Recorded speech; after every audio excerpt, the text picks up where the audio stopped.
하나님의 사랑을 사모하는 자, 하나님의 평안을 바라보는 자, 찬양하시고 가기 시작합니다. 하나님의 사랑을 사모하는 자, 하나님의 평안을 바라보는 자, 너의 모든 것 창조하신 우리 주님이 너를 얼마나 사랑하시는지 하나님의 찬양과 경배하는다. 하나님의 선하심을 닮아가는 자, 너의 모든 것 창조하신 우리 주님이 너를 자녀 삼으셨네. 하나님 사랑의 눈으로 너를 어느 때나 바라보시고 하나님 인자한 귀로서 언제나 너에게 기울이시니 어둠의 맑은 빛을 비춰주시고 너의 작은 신음에도 응답하시니 나는 어느 곳에 있든지 주를 향하고 주만 바라볼지라.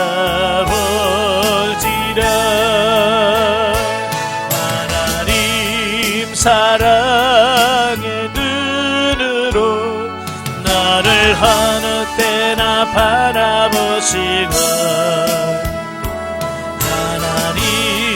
인자한 귀로서 언제나 너에게 기울이시니 어둠의 맑은 빛을 비춰주시고 너의 작은 신음에도 응답하시니 나는 어느 곳에 있든지 주를 향하고 주만 바라볼지라. 주만 바라볼지라.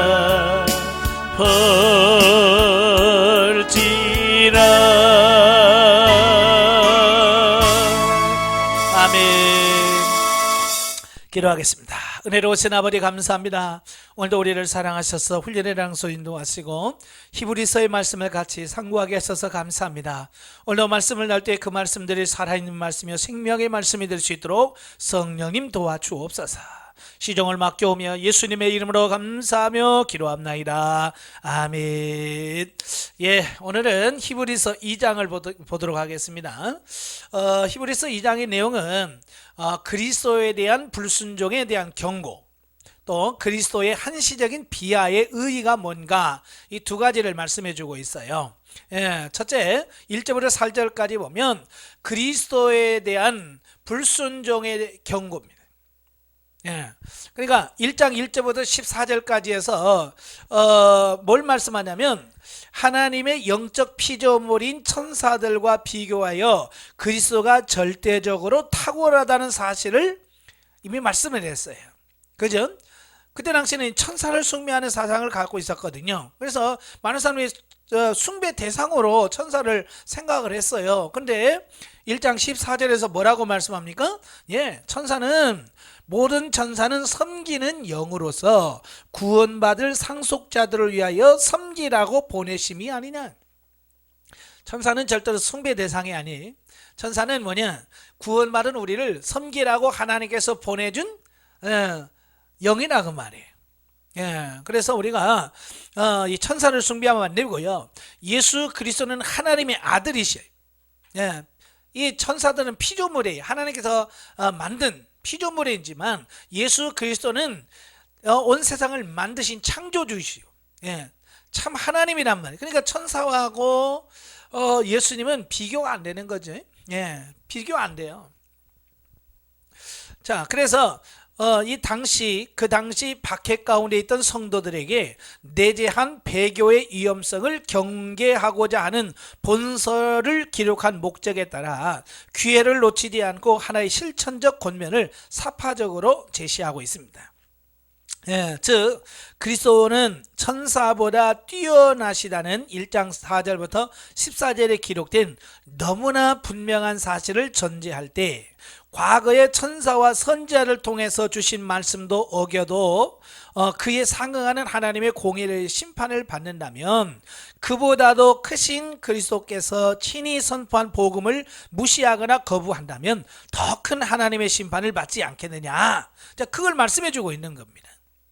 그러니까 여기서 천사와 선지자를 통해서 준 것은 뭐예요? 네, 율법과 구약 성경을 다 말씀하고 있어요. 네, 구약과 율법은 바로 하나님이 천사를 통해서 주어진 그 말씀이라 그 말이에요.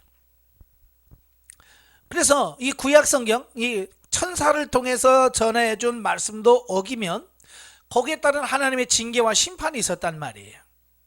그런데 창조주시고 참 하나님이신 그 분이 직접 오셔서 말씀하신 바를 불순종한다면 더 큰 심판을 받지 않겠냐. 어쩌면 그런 말이에요. 쉽게 말해서 이런 거예요. 예를 들어서 자, 우리가 이제 경찰서에 보면 경찰서도 뭐 우리 다 같은 경찰이라고 생각하지만 그렇지 않아요. 거기서부터 다 계급이 다 있잖아요. 예? 제일 낮은 계급, 이제 막 순경 막 돼가지고 다니는 그 순경의 지시를 받지 않아도 우리는 어때요? 법의 처벌을 받습니다. 예를 들어서 교통 순경이 쓰라고 그랬는데 안 쓰고 가면 이거 지시 불이행이에요. 그래서 걸려서 벌금을 물리고 딱지를 떼고, 자, 그런단 말이에요.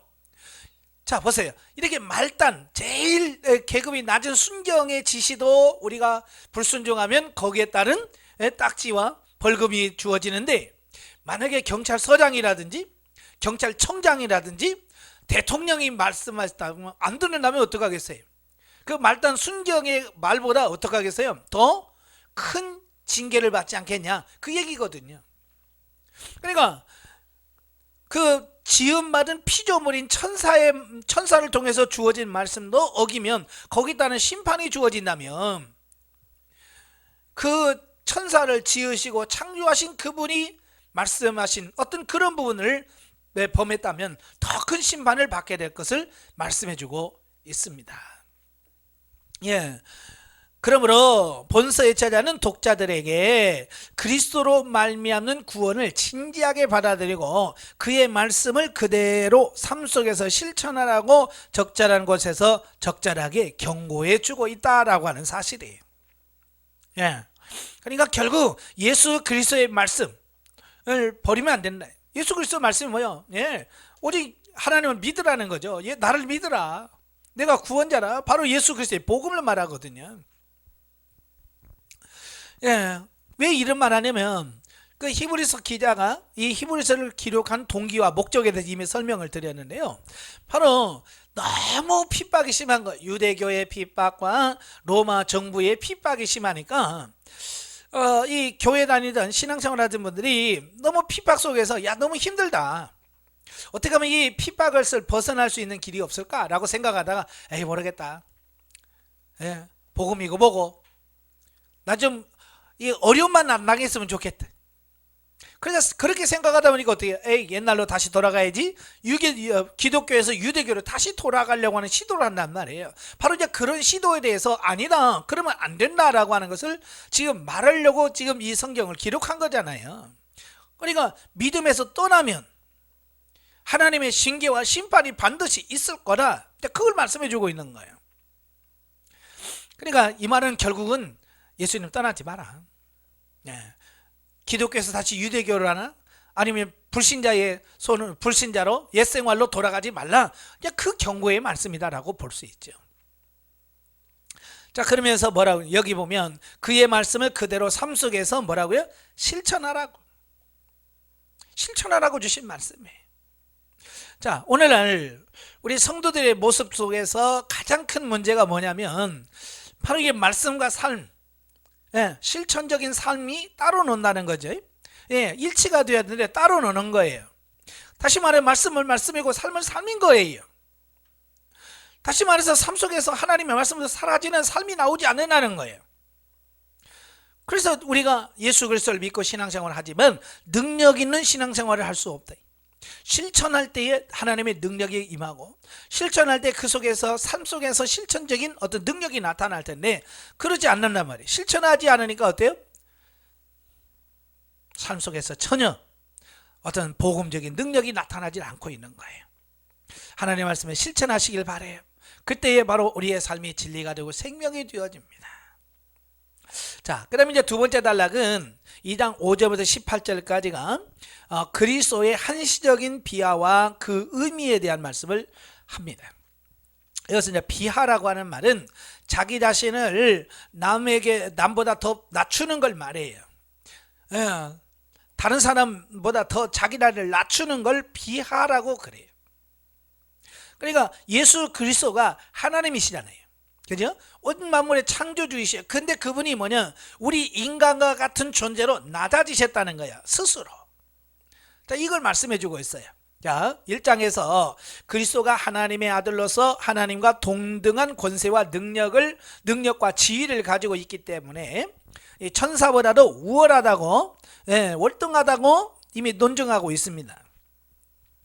그런데 본문에서는 그 아들이 인간의 비천한 형체를 입고 오셨음을 말하고 있다. 보통 인카네이션이라고 그러죠.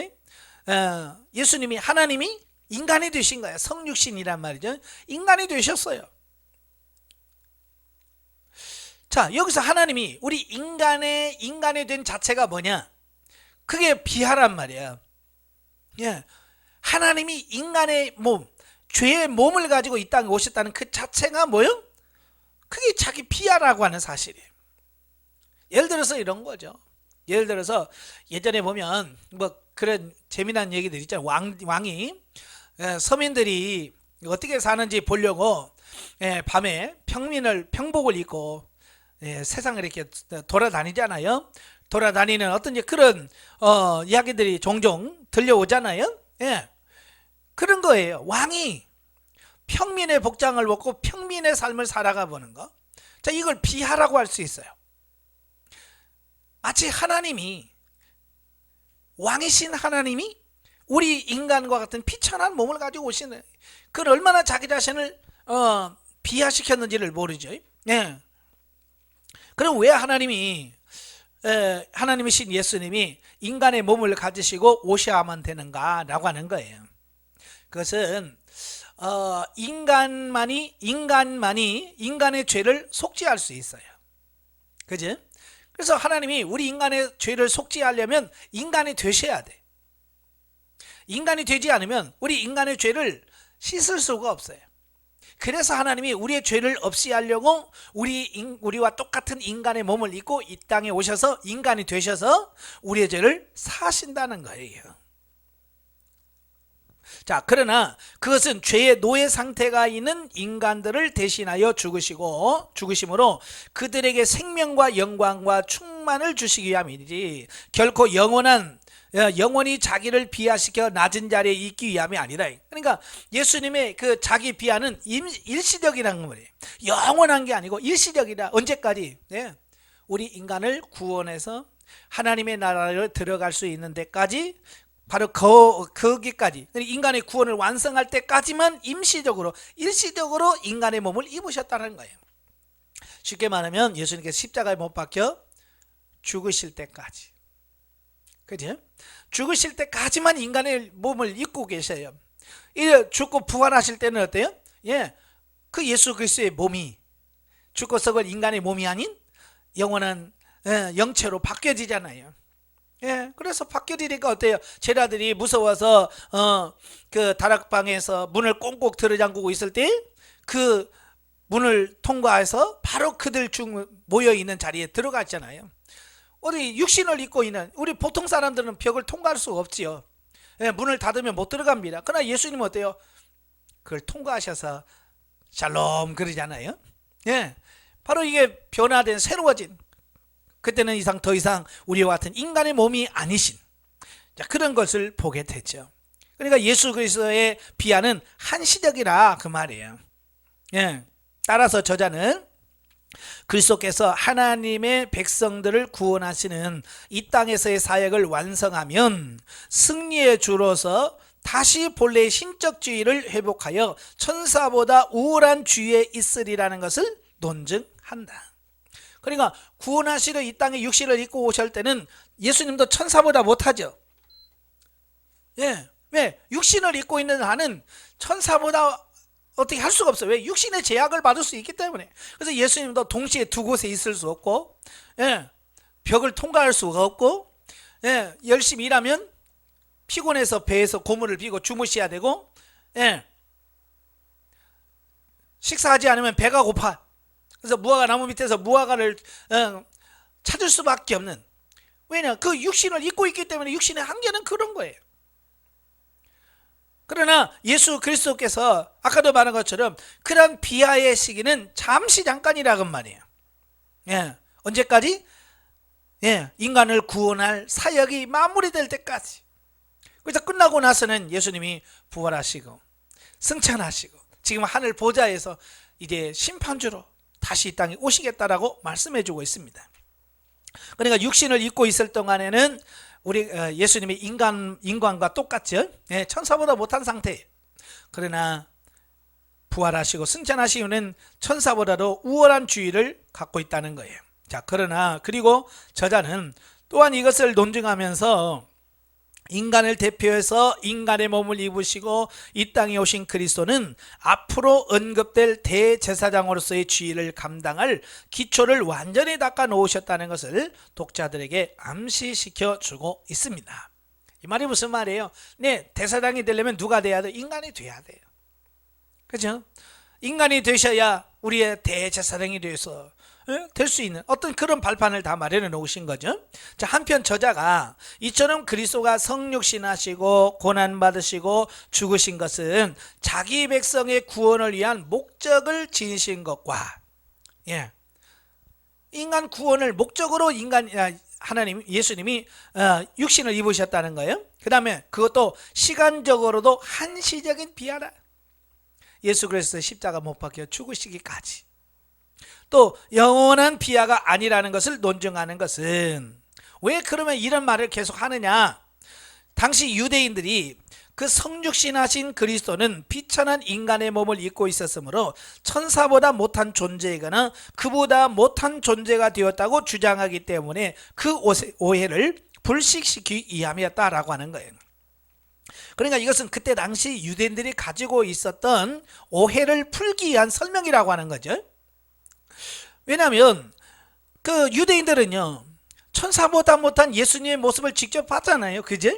육신을 입고 이 땅에 오셔서, 네, 때로는 욕을 얻어먹으시고 힘없이 십자가를 지고 죽는 그 모습을 다 보셨잖아요. 예. 그러니까 예수 그리스도의 어떤 그 천한 모습을 다 봤어요. 예. 더군다나 예수님께서 십자가에 그냥 아무 힘없이 능력 없이 그냥 죽어버리는 거예요. 그것을 보는 순간 유대인들은 예수는 진짜 무능하구나. 그죠? 천사의 능력은 대충 알고 있잖아요. 구약에서 이미 천사들을 통해서, 예? 그 사내립이 히스기야 왕 때 쳐들어왔다가 하룻밤새에 그 사내립의 군사 18만 5천 명을 그냥 시체로 만들어 버리잖아요. 이만큼 천사의 능력은 대단한 거예요. 그러니까 천사의 능력은 대단하다고 생각했는데 예수님은 어때요? 그 로마 군인들에 붙잡혀서 채찍에 맞으시고 십자가를 지고 하면서 쓰러지고 넘어지고 그 힘없이 당하시는 그 모습을 다 보면서 아이고 저거, 예? 형편없구나, 아마 이렇게 생각했을 거예요, 유대인들이. 바로 이제 그런 부분들에 대한 오해.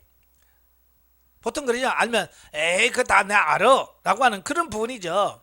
예? 자, 예를 들어서 이런 거죠. 예를 들어서 어느 동네에, 예, 시골에서 성장하다가 도시에 나가서 출세해서 예를 들어서 대통령이 됐다. 그걸 출생 비밀을 모르는 다른 사람들은 대통령 각하 막 그러잖아요. 그러나 어렸을 때부터 그 동네에서 같이 자라고 뛰는 친구들이나 동네 사람들은 걔 누가 아들 아냐 그럼 이러면서 그게 어렸을 때 그 모습을 봤기 때문에 대통령 가가라고 하는 말보다는 아이고 그 걔가 대통령이 됐어? 하면서 네? 좀 낮게 보는 이런 경향이 있잖아요. 바로 그와 같은 거예요. 그들은 예수님이 어릴 때부터 다 봤잖아요. 그 고난을 다 봤잖아요. 그러니까 자기들이 봤을 때는 천사보다도 훨씬 더 무능하고 아무 힘도 없는 예수를 본 거예요. 그러니까 그래도 그들은 거기에 대한 벅찬 감격이라든지 대단한 이런 걸 느끼지 못하고 있는 거예요. 그래서 예수님은 천사보다 못하다고 생각한 거죠. 그래서 이 히브리 기자가 아니다, 우리가 생각하는 그 예수는 일시적인 거야, 비하는 한시적인 거야, 그걸 말씀하려고 하는 거예요. 자, 그리스도는 본질상 하나님과 동등된 분으로서, 그죠? 예수 그리스도는 본질상 하나님과 동등된 분이라는 거예요. 여기서 동등이라고 하는 말은 어떤 계급이라든지 이런 부분에 있어서 같다는 거예요. 우리 사람들은 이 계급 문화가 발달이 많이 돼 있어요. 그래서 우리나라 같은 경우에도 항상 이 계급 문화가 군사 문화, 계급 문화가 그래서 사람들만 모이면 누가 세냐, 누가 높냐, 이걸 자꾸 염두에 두면서 이야기하잖아요. 그래서 교회 안에서도 목사가 높냐, 장로가 높냐, 뭐 이런 논쟁을 하잖아요. 이건 높고 낮음이 아니잖아요. 맡은 사역에 대한 차이뿐이지. 그죠? 성부, 성자, 성령도 마찬가지예요. 우리 사람들은 자꾸 계급으로 성부 하나님이 최고 높고, 그 다음에 성자 예수님이 중간이고, 매일 밑에가 성령이시고, 우리 이렇게 자꾸 이게 수직적 계급적으로 이렇게 논하는데 아니란 말이에요. 성부, 성자, 성령, 계급이나 모든 부분에서도 동등하시다. 뭐 부족하거나 뭐 이런 게 아니란 말이에요. 그 어떤 피조물과도 감히 비교할 수 없는 가장 높으시고 위대하시며 영광된 분이시다. 그러나 그는 죄를 지음으로 사망 가운데서 헤어나지 못해 영원히 죽을 수밖에 없는 우리를 긍휼히 여기사 다시 살리시게 하여 자기의 높으심과 위대함과 영광을 버리고 피천한 우리의 형체를 입고 오셔서 우리가 받아야 할 고난과 질고를 대신 지시고 친히 채울하시며 끝내는 우리의 생명을 위하여 자기 생명을 화목제물로 바치셨다. 이 얼마나 큰 은혜예요. 바탕에 우리 죄로 인하여 우리가 죽어야 되는데 주님이 대신 오셔서 우리의 모든 죄와음을 다 지시고 그 고초를 당하시고 내가 죽어야 될 죽음을 주님께서 친히 죽어주셨다고 하는 거예요. 이게 큰 은혜라고 할 수 있겠죠. 따라서 그리스도의 자기 비하는 우리들에게 생명과 영광을 주시기 위한 것이므로 우리는 본문에 나오는 어떤 유대인들처럼 그것을 그리스도를 믿지 못하는 논거로 삼아서는 안 된다.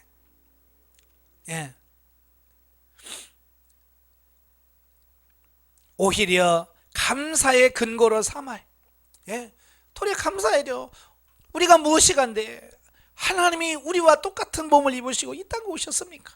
우리가 뭐길래 우리를 구원하시기 위해서 그렇게 하셨습니까? 우리는 이 예수 그리스도의 성육신 피와 이것만 가지고도 우리는 감사, 감격해야 돼요.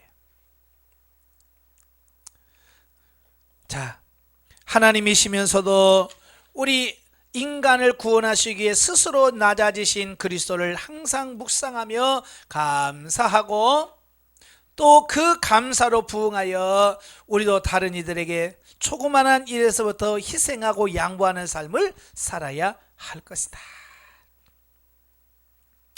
요즘에는 참 의술이 많이 발달되어 있죠. 그래서 예전에는 감히 생각지도 못했던 부분들을 하죠. 특별히 요즘에 이제 장기 이식이라고 그러지. 장기가 손상이 돼서 이제 더 이상 기능을 발휘하지 못했을 때 어떤 다른 사람들의 장기를 이식함으로 인해서 생명을 연장하는 이런 의술이 지금 많이 발달돼서, 만약에 예를 들어서 여러분이 어떤 장기가 손상이 돼서 시한부 인생, 이제 당신은 몇 개월 못 삽니다 라고 선고를 받았다 칩시다. 예를 들어서, 자, 그랬을 때 이제 죽을 날만 기다리고 있는 거예요. 그런데 누군가가 나를 위해서 장기를 기증하겠다. 예, 장기를 기증하겠다라고 하는 그 말을 들었을 때 어떻게 하겠어요? 이제 그래서 그 장기를 기증받아서 내가 실제로 더 삶을 연장할 수 있다. 그러니까 당신은 3개월밖에 못 삽니다 라고 했는데 이제 3개월이 아니고 훨씬 더 많은 삶을 살게 됐다고 치면 우리는 어떻게 하겠어요? 내게 장기를 주신 그분께 얼마나 감사하겠어요? 그죠? 우리는 어차피 죽을 인생의 생명을 그 몇 년 더 연장시킬 수 있는 장기 기증 하나 해줬다고 우리는 정말로 감사하다고 그럴 거예요. 근데 예수님은 그냥 죽고 썩을 육신 몇 년 더 살게 하는 정도가 아니죠. 우리로 하여금 영원히 살도록 하기 위해서 예수님께서 친히 이 땅에 오셔서 자기 몸을 십자가에 못 박혀 죽게 하시고 그 가진 고난과 모든 것을 다 겪으시고 우리에게 영원한 생명을 줬다고 말이에요. 히스기야는 결국 15년 삶을 연장했잖아요. 물론 육신의 삶 15년 연장하는 거 쉬운 거 아니에요. 하나님의 크신 능력으로 되어집니다. 그러나 육신은 아무리 연장해도 죽어요. 그러나 예수님은 우리의 삶을 영원한 삶으로 바꿔놓으셨잖아요.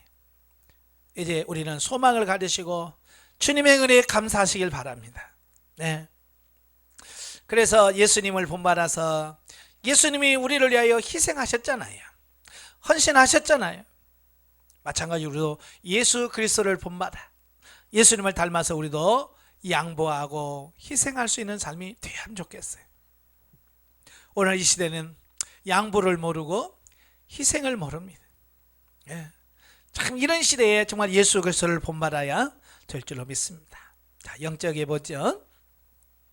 예수 그리스도는 하나님과 동등한 분이시지만 천사보다 잠깐 못하게 되어 죽음을 맛보신 것은 그로 말미암아 예수께서 영광에 이르실 뿐만 아니라 그에게 속한 백성들도 영광에 이르도록 하기 위해서였다라고 하는 사실이에요.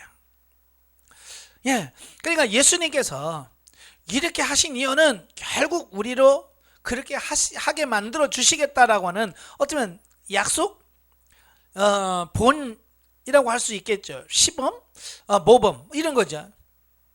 그러니까 예수 그리스도께서 죽어서 그렇잖아요.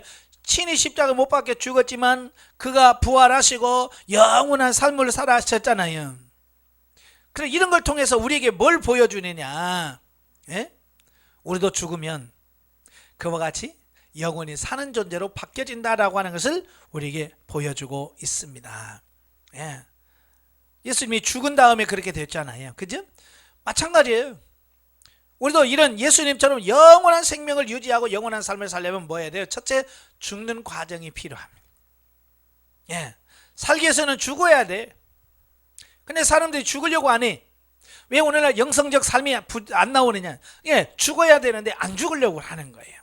서로 죽기 싫어서. 오늘 2장 15절에 보시면 이렇게 돼 있어요. 또 죽기를 무수함으로 한평생 매여 종노를 하는 모든 자들을 놓아주려 하심이니. 이 땅에 있는 사람들은요 죽는 것을 그렇게 두려워합니다. 그래서 한평생 그 죽기를 무서워서 종노를 하는 거야. 사단의 종노를 하고 죽기 싫어서. 그런데 예수 뭐라고 그래요? 죽어야 산다라고 말씀하고 있어요. 죽어야 산다. 예수님은 죽어야 그래야 육신의 한계를 벗어서 영원한 삶으로 바뀌어지는 거예요. 그리스도의 고난과 죽음이 없이는 부활의 영광이 있을 수 없는 것처럼 맞습니다. 예수님이 죽었기 때문에 부활의 영광이 있는 거예요. 성도의 삶 역시 그리스도의 고난에 참여한 만큼 그리스도의 부활의 영광에 이르게 된다. 영국 속담에 No cross, no crown이라는 말이 있어요. 십자가 없이는 면류관이 없다. 십자가를 통과한 사람만이 면류관이 주어진다는 얘기예요. 그래서 우리가 죽어야 사는 것이 하나님이 정해놓은 법이기 때문에 우리는 살기 위해서 죽어야 돼.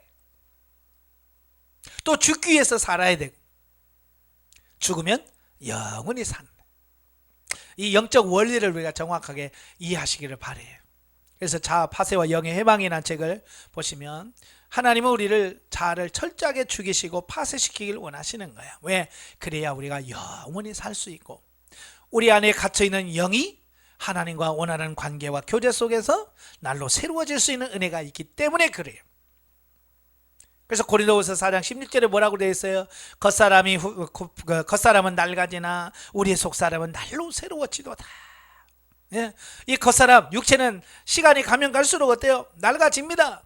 늙어가요. 흰머리가 나고 주름이 생기고, 몸은 점점점 약해져 갑니다. 그게 정상적인 거예요. 그러나 육체는 그렇지만 우리 영은 날로 새로워진다는 거, 소망을 갖길 바래요. 또 많은 신자들이 그리스도의 십자가의 죽음을 경험하지 못하고 부활의 영광을 바라보지 못한다. 예, 대부분의 성도들이 그래요. 죽음 이후를 내다보지 못해요. 부활의 영광을 바라보지 못합니다. 그들은 진리를 깨달아도 하나님의 법을 순종하지 않아서 신령한 부활의 영광을 바라보지 못하고 현실의 기쁨과 만족을 추구하는 데 머물러 날마다 부활의 영광을 누리지 못하는 것은 실로 안타까운 것이다. 예, 오늘 기복적인 신학이 바로 이런 거예요. 예, 기복적인 것은 뭐야? 내가 죽어서 사는 법을 배워야 이게 영적인 진리인데, 기복신앙은 죽지 않고 영광을 취하려고 하는 거예요. 예, 내가 아무 고생 안 하고 내가 아무 죽지도 않고 받아서 복을 누리려고 하는 어떤 이런 사고가 기복신앙이거든요. 이게 성경의 가르침과 정면 배치됩니다. 성경은 내가 죽어야 사는 거고요. 예? 죽어야 사는 것, 이게 성경의 원리예요. 오늘날 성도들도 영적인 지혜와 지각이 열려지지 않으면 하나님의 말씀이 자신에게 주시는 명령으로 다가오지 않는다. 예, 영적인 눈이 열리지 않으면요, 하나님의 말씀이 내게 주어진 걸 몰라요. 그냥 글자일 뿐이에요. 하나의 역사적인 기록물일 뿐이에요. 그런데 영적인 눈이 열리면 이 말씀이 곧 나에게 주어진 말씀이시고 나를 위해서 주신 말씀이라는 게 이해가 되어져. 어떤 말씀을 읽더라도 정말 나를 살리시기 위해서 주신 말씀이구나, 그게 믿어져지는 거예요. 그래서 그 말씀에 순종하면 그 말씀의 능력이 우리의 삶 속에서 그대로 나타납니다. 하나님의 말씀을 깨닫고 그 명령을 지킬 사람들이 불순종했기 때문에 하나님의 진노가 왔다. 말씀을 믿고 순종하면 복이 오는데 순종하지 않음으로 말미암아 진노가 왔다는 거예요.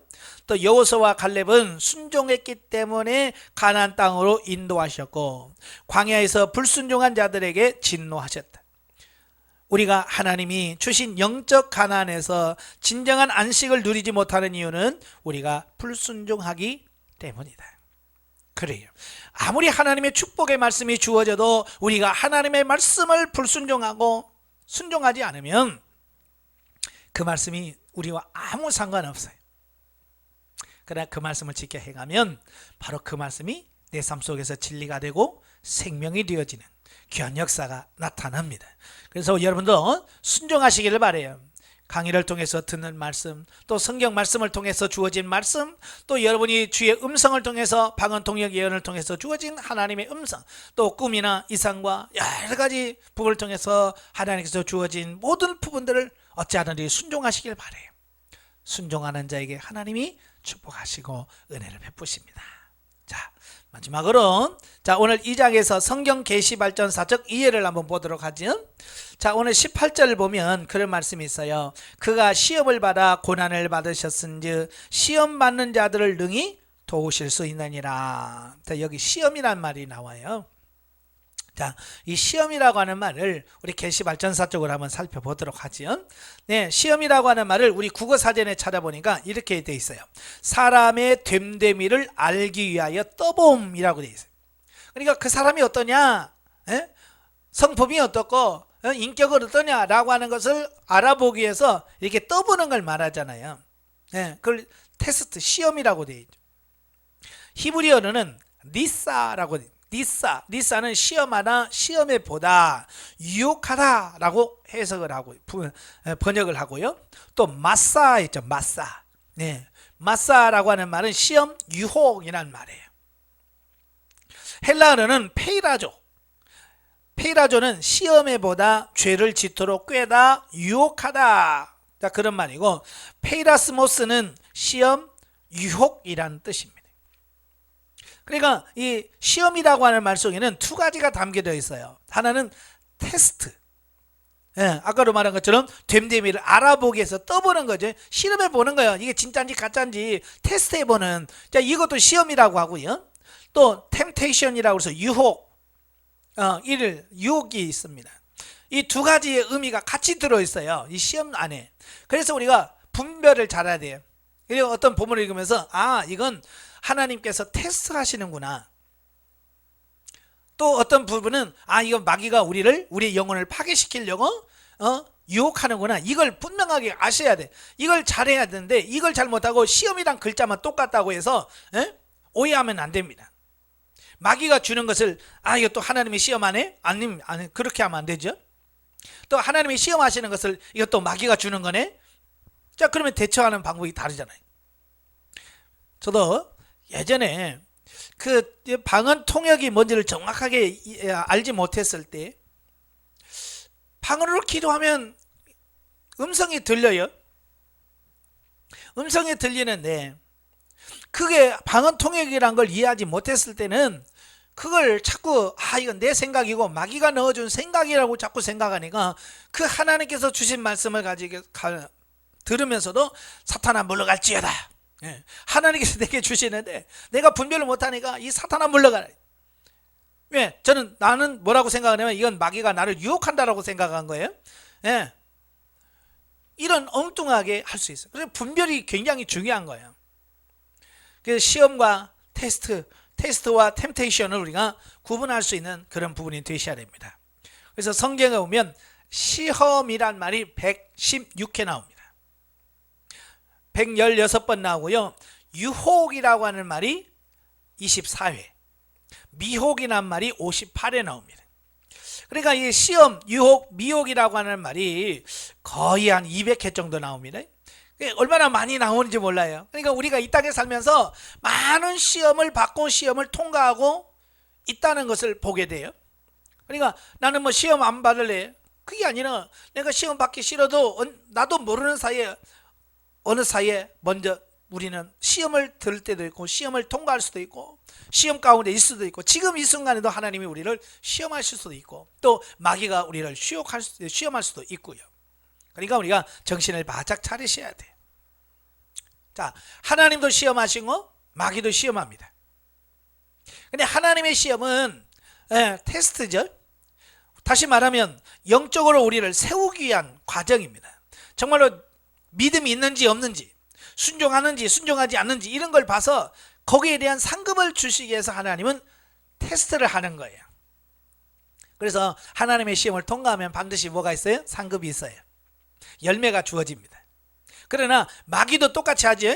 마귀는 뭘 하느냐? 마귀는 미혹과 유혹을 통하여 죄를 범하게 만들어서 결국은 하나님과의 관계를 깨뜨려서 하나님을 떠나게 만들어요. 그러니까 같은 시험이라도 사탄이 주는 시험을 들면 안 돼요. 사탄의 시험은 결국 우리로 하여금 하나님을 멀어지게 하고 하나님을 떨어지게 만드는 거예요. 그게 사탄이 하는 시험이에요. 그러나 하나님은 뭐냐?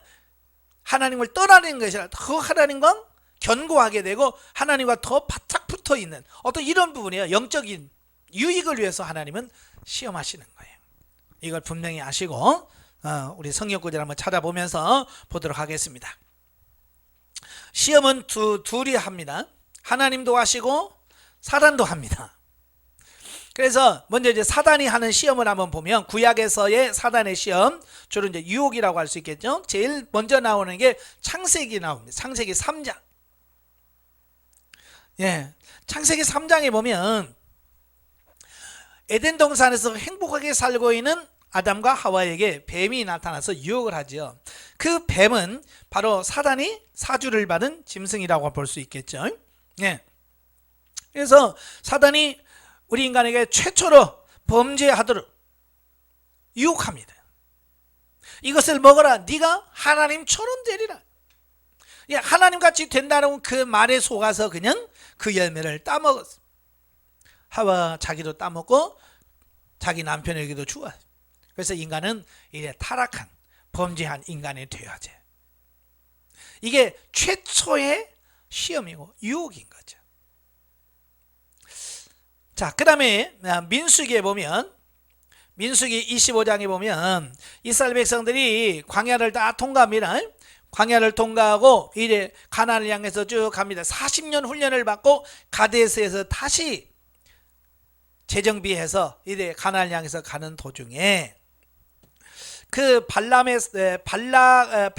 모압 왕 발락이 발람 선지자의 사주를 받아. 22장부터 보면 21, 22, 23장에 보면 발락이 그 발람 선지자를 통해서 이스라엘을 저주하려고 하죠. 근데 하나님께서 저주하지 못하게 만들어요. 그래서 이 발람이 기대를 가지고 왔어요. 어떤 기대? 많은 보물을 주겠다. 너를 존귀하게 해주겠다. 그래서 왔는데 사실 하나님의 말씀을 선포하다 보니까 이 발락이 성질 나가지고 돌아가라. 그래서 그냥 돌려보내는 겁니다. 그때 발람이 발락에게 이스라엘 백성들을 망하게 하는 법을 가르쳐 줍니다. 그게 뭐냐? 범죄하라는 거야. 그들을 범죄케 만들어 죄를 지으면 하나님이 스스로 그들을 징계할 거다라고 하는 거예요. 이 영적인 진리를 알고 있는 이 발람이 사주를 합니다. 그 뒤에 누가 있어요? 사단의 역사죠. 그래서 이 발락이 모압 왕 발락이 미디안과 모압의 여자들을 다 모아요. 그래서 그들을 훈련을 시켜서 어디로 보내냐? 이스라엘 진영으로 보냅니다. 그래서 남자들을 유혹합니다. 그래서 그들을 성적으로 타락하게 하고 또 우상 숭배하게 만들어 죄짓게 만들어요. 그 유혹에 넘어가서 하나님께서 연병으로 24,000명을 죽여요. 바로 이런 거예요. 죄를 짓게 만들고 하나님의 심판을 받게 만들고 하나님과 멀어지게 만드는 거. 이거 누가 하는 거예요? 사단이 하는 거예요. 그 다음에 세 번째로는 역대상에 보면, 역대상 21장에 보면 다윗이, 어쩌면 다윗의 여러 실수도 있겠습니다만 성경에서 다윗의 큰 실수는 두 번 나오죠. 바세바 사건하고 인구조사하는 사건이 나와요. 자, 여기서 인구조사에 대한 말씀이 나오는데요. 자, 21장 1절에 보면 사단이 일어나 이스라엘을 대적하고 다윗을 충동하여 이스라엘을 계수하게 하니라. 그러니까 가만히 앉아있다가 다윗이 그냥 숫자만 세볼까가 아니에요. 사단이 뭐에 충동질했다. 사단이 자꾸 인구조사하도록 충동질을 넣는 거예요. 유혹하는 거죠. 미혹하는 겁니다. 거기에 다윗이 속은 거예요. 사단에게 속아서 결국 군대장관 요압에게 가서 인구조사를 해라 라고 명령한 거예요. 왜 하나님의 징계와 심판을 받냐면 바로 이 사단의 충동을 통해서 했기 때문에 그래요. 단순히 인구 사람 숫자 셌기 때문이 아니에요. 성경에 보면 숫자 센 게 많이 나오거든요. 그때마다 그러면 다 심판받게요? 아니에요. 여기는 다윗은 하나님의 말씀에 따라서 인구조사한 게 아니라 사단의 충동을 받아서 했기 때문에 하나님의 징계와 심판을 받았다. 자, 그러면 하나님도 시험하시는데요. 하나님은 언제 시험하시는가? 어떻게 시험하시는가? 처음 나온 시험이 창세기 22장이에요. 믿음의 조상이 되게 만든 어떤 사건이라고 볼 수 있겠죠. 바로 아브라함이 100살에 얻은 이삭. 얼마나 이뻤겠어요. 그죠? 이제 좀 커서 이제 후계자 교육도 하고 어떤 그런 계획을 세울 만한 나이가 되었을 때 하나님께서 뭐라 그래요? 네 아들 독자 이삭을 모리아 땅으로 가서 내가 내게 일러준 상에서 그를 번제로 드려라 라고 시험하시는 거예요. 1절에 보면 그죠? 그 일 후에 하나님이 아브라함을 시험하시려고. 시험 내용이 뭐예요? 아들을 번제로 드리라는 거예요. 여기서 아브라함은 그 하나님의 테스트를 보기 좋게 통과하지요. 예, 백살이 얻은 아들이요. 그렇지만 어때요? 하나님께서 말씀하시니까 그를 듣고 순종함으로 예, 자기 아들을 들여서 하나님의 엄청난 복을 받는 이런 부분들을 보게 됩니다. 자, 그 다음에 신명기를 보면 신명기 8장 11절부터 16절까지 보면 하나님께서 그 이스라엘 백성들을 테스트하시는 거죠. 그래서 16절에 보면 내 조상들도 알지 못하던 만나를 광야에서 내게 먹이셨나니 이는 다 너를 낮추시며 너를 뭐하사? 시험하사 마침내 내게 복을 주려 하십니다. 그러니까 여러 가지 환난을 주신 것은 하나님께서 우리를 테스트해서 우리가 복 주시려고, 마침내 우리에게 복을 주게 주시려고, 정말 복을 받을 수 있나, 복을 받을 만한 능력이 있나, 복을 받을 자격이 있나, 이걸 하나님께서 테스트해 보시는 거예요. 그래서 그 테스트에 통과한 사람은 복을 주, 그러나 테스트 통과하지 못한 사람은 징계가 있겠죠. 그래서 하나님의 시험을 통과하셔야 돼요. 근데 하나님의 시험은 뭐냐? 우리를 망하게 하는 것이 아니라 우리를 복 주실 근거를 마련하기 위해서다. 이게 중요한 거예요. 하나님의 시험은 우리를 복 주시려고 하시는 거예요. 그래서 그 시험을 어떻게 해야 돼요? 잘 통과해야 되겠죠. 예. 그 다음에 사사기, 세 번째 사사기 2장 20절부터 23절까지 보면 특별히 22절에 보면 그죠? 이는 이스라엘이 그들의 조상이 지킨 것 같이 나 여호와의 도를 지켜 행하나 아니하나 그들을 시험하려 함이라 하시니라. 그러니까 이스라엘 백성들이 쫓아내지 않고 남겨준 가나안 족속들을 통해서 정말 하나님의 말씀을 지켜 행하나 지켜 행하지 않느냐, 그들을 통해서 시험해 보겠다는 거예요. 그래서 시험을 통과하면 하나님의 복이 오지만 시험에 들면 어때요? 거기 따른 징계가 오는 거죠.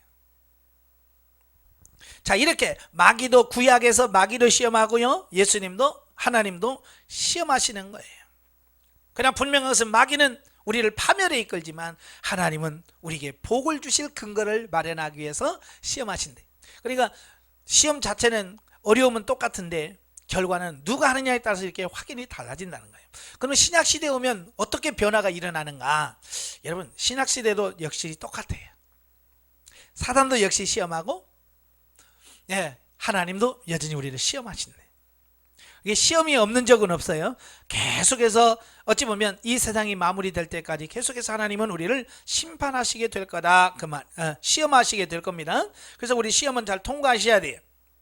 자, 신약에서의 사단의 시험은 마태복음 4장 1절부터 11절에 보면 예수님이 공생애를 시작하시기 전에 40일 동안 금식하시잖아요.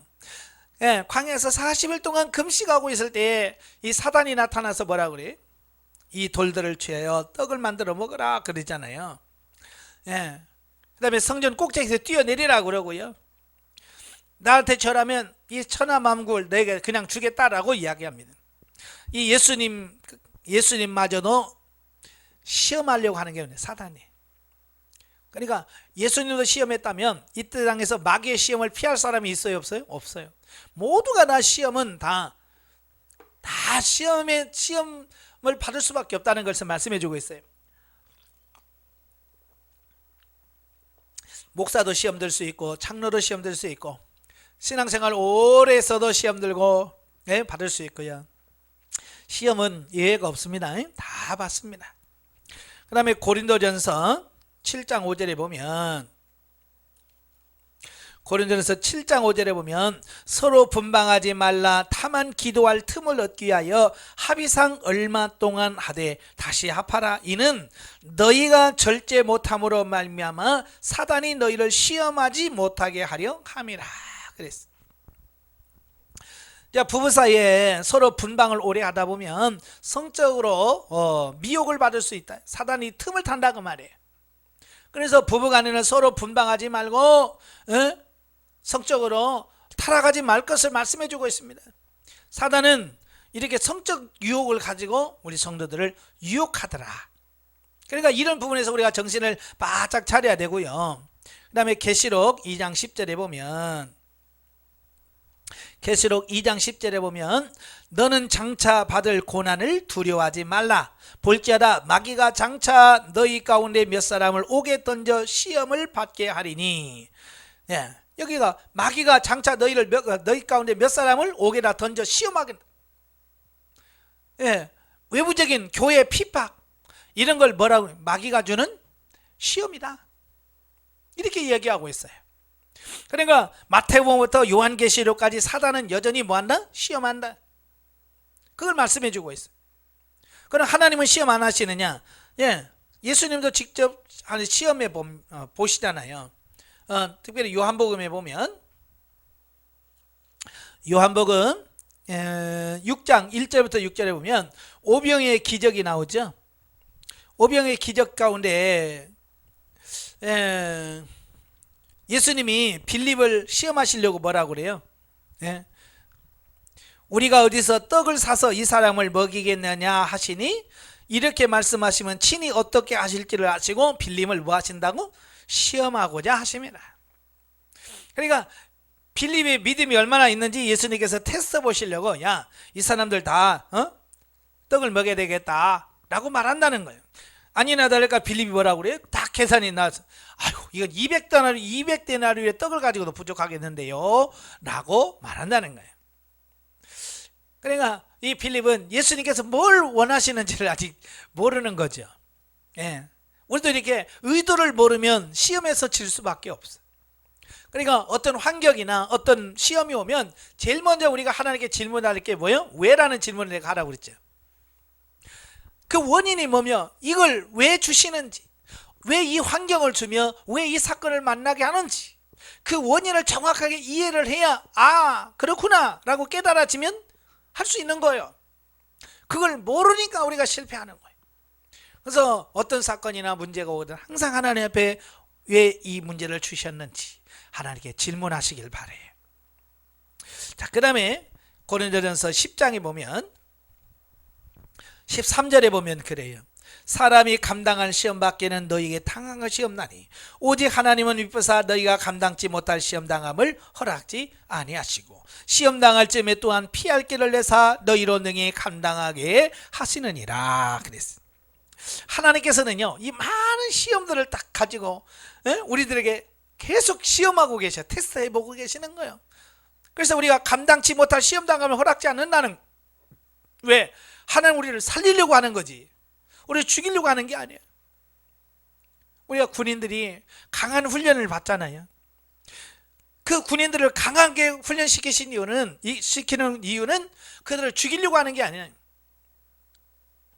그들이 강한 훈련을 받아야 많은 죽음의 위기 속에서 자기를 건져낼 수, 살릴 수 있는 어떤 그런 부분이 되기 때문에 그 훈련을 받는 거예요. 그래서 그 훈련을 잘 통과하면 죽을 기회에서 살 수 있는 기회가 되는 거야. 그래서 그렇게 특공대나 이런 데는 정말 지옥 같은 훈련을 시키는 거거든요. 하나님도 마찬가지예요. 잘 통과하시길 바래요. 또 계시록 3장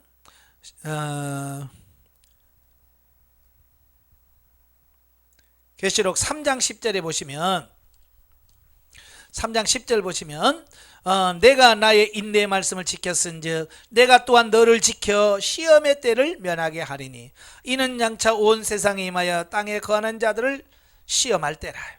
예, 우리가 믿음 안에 바르게 서면 많은 시험과 연단이 오지만 하나님께서 그 시험을 때를 면하게 해준대. 예, 면하게 한대. 하나님이 우리가 믿음 안에 바르게 서 있으면 우리가 겪어야 될 어떤 죽음의 위기 속에서 하나님이 우리를 통과시켜 주시고 건져 주신다. 이걸 말씀해 주고 있습니다. 자, 그 다음에 신약시대에 오면 더 두드러지게 나타나는 시험이 또 있어요. 물론 이제 구약에서 사람을 통해서 테스트합니다만은 신약에 올수록 이 대인을 통해서 오는 시험이 많더라고요. 자, 마태복음 16장에 보면 마태복음 16장에 보시면 1절부터 보면 바리새인들이 뭐예요? 1절 바리새인들과 사두개인들이 와서 예수를 뭐하여? 시험하여. 예, 바리새인들과 사두개인들이 예수님을 시험합니다. 자, 예수님을 시험하신 그들이 어때요? 나중에는 사도들을 시험하고, 오늘 정치 지도자들이라든지 이런 사람들이 여러분을 어떻게 해요? 시험 들게 합니다. 예. 그 다음에 19장 3절에 보면, 19장 3절에 보면 누가 시험하냐면, 바리새인들이 예수께 나와 그를 시험하여, 바리새인들이 시험합니다. 또 22장 35절에 보면, 22장 35절에 보면 이제는 율법사가 예수님을 시험합니다. 이렇게 다양한 사람들이 예수님을 시험합니다. 그 예수님만 시험하냐? 지금은 이제 누구를 시험해요? 왜? 예수님은 이 땅에 안 계시니까 예수님을 시험하는 것이 아니라 그를 믿는 우리를, 이렇게 사두개인, 바리새인, 율법사, 이런 사람들이 예수님을 시험하듯이 지금 우리 주변에 있는 많은 사람들이 우리를 시험에 빠지게 만듭니다. 심지어는 가족, 심지어는 교회 같은 신앙생활하는 사람들끼리 시험 들게 만들. 바로 이런 시험들을 어떻게 해야 돼요? 우리가 잘 통과할 수 있는 그런 삶이 돼야 됩니다. 아시겠죠? 네. 또 야고보서 1장에 보면, 야고보서 1장에 보면 1장 2절에 보면, 내 형제들아, 너희가 여러 가지 시험을 당하거든. 여기서 여러 가지라는 것은 뭐야? 정말로 이렇게 다 뭐 사단이 주고 하나님이 준 거, 뭐 사람이 주는 거, 뭐 이것뿐만 아니라 환경을 통해서도 오고 막 하기가 뭐 다 여기 대인관계로 다 포함되어 있는 거예요. 그러니까 우리가 시험을 한 가지만 받는 게 아니라 여러 가지 시험을 받는다. 그래서 우리가 멀티플레이어가 돼야 돼요. 어떤 면에서도 마귀 시험도 승리해야 되고, 하나님의 테스트 통과해야 되고, 대인관계가 와서 통과해야 되고, 물질, 환경, 어떤 건강, 모든 부분에서 어떤 시험이 와도 넉넉히 이길 수 있는 삶이 되어야 된다. 그래야 우리가 승리자가 될 수 있는 거예요. 자, 결론을 맺습니다. 자, 우리가 세상에 살면서 많은 시험을 받으며 살 수밖에 없다. 시험 없는 사람 없어요. 다 누구나, 목사는 목사대로, 장로는 장로대로, 권사는 권사대로, 믿음 있는 사람은 믿음 있는 대로, 없는 사람은 없는 대로 시험을 받아. 그래서 시험에 빠진 자는 사망으로 흘러가고, 시험에 통과하는 자는 상급이 주어집니다. 예수님께서 뭐라고 그래요? 시험에 들지 않게 뭐라고요? 깨어 기도하라. 우리가 시험에 들지 않는 방법이 뭐예요? 시험에서 승리할 수 있는 방법은 뭐라고요? 깨어 기도하라. 기도하지 않으면 우리가 시험에 승리할 수 없어요. 사도 바울 역시 뭐라고 했어요? 너희가 선줄로 생각하는 자는 넘어질까 조심하라. 왜냐하면 언제 이 시험이 와서 우리를 넘어질지 모르는 거예요. 그러니까 항상 깨어 있어서 기도하는 것이 중요하다, 그 말씀을 하고 있는 거예요. 야고보 기자는 또한 시험을 참는 자는 생명의 면류관을 주시겠다라고 야고보서 1장 12절에서 약속하셨습니다. 그래서 우리가 중요한 게 뭐예요? 여러 가지 시험이 있는데 그 시험을 잘 통과하도록 하기 위해서 우리가 깨어 기도해요. 저도 보면 그래요. 기도하면 어떤 시험이 와도 통과됩니다. 이길 수 있어요. 근데 기도 쉬면 그냥 웃고 넘어갈 수 있는 부분인데 또 시험에 들어. 그래서 기도해야 승리합니다.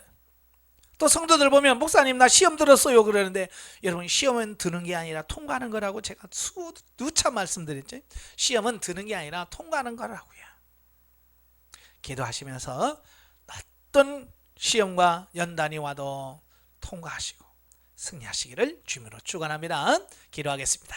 은혜로우신 아버지 감사합니다. 오늘도 귀한 말씀을 주셔서 감사합니다. 우리가 이 땅에 사는 동안 시험을 당하지 않을 수는 없습니다. 참으로 여러 가지 시험을 받을 수밖에 없습니다. 그러나 우리가 기도함을 통해서 영적으로 깨어 있어서 그 시험을 통과할 수 있는 우리가 될 수 있도록 주님 도와 주시옵소서. 예수님처럼 넉넉히 승리해 갈 수 있도록 우리를 날마다 도우시고 새 힘을 덧입혀 주시옵소서. 예수님의 이름으로 감사하며 기도합나이다. 아멘.